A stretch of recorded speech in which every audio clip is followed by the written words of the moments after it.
you. Okay, I'm going to start my presentation with a fundamental question. Have you ever thought how we are going to supply the world energy when the fossil fuels completely run out? In fact, there is a great energy transition from fossil fuels to renewable energies. One of the main sources of the renewable energy is wind energy. Currently, many governments are investing money on the wind market. A lot of companies are manufacturing wind turbines, and thousands of researchers are trying to improve the performance of the wind turbines available in the market. All of these points shows that the wind industry is growing at a very fast pace, which is very promising in the energy transition process. But as promisingly as that sounds, my supervisor and I believe that there is an important missing element in the current wind market design. Well, here's the challenge. Imagine 50 years from now, there is no more fossil fuels. You live in a city where the dominant source of the energy is wind energy. You will find the city surrounded by huge power plants all over the country.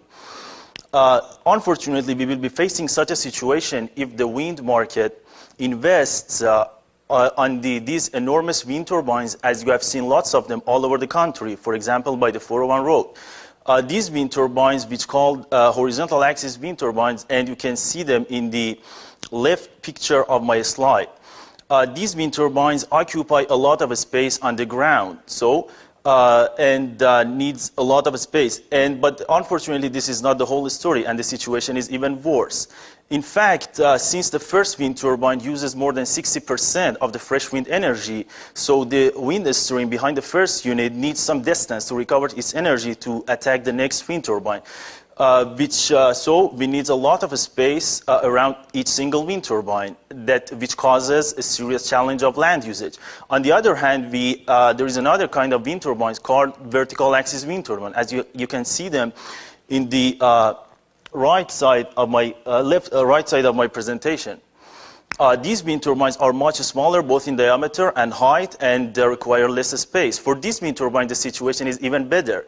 In fact, we are doing experimentation to prove these wind turbines have constructive aerodynamic interaction. This means when the fresh wind hits the first two counter-rotating wind turbines, the wind stream between these two wind turbines got accelerated under the mixing process of these two machines.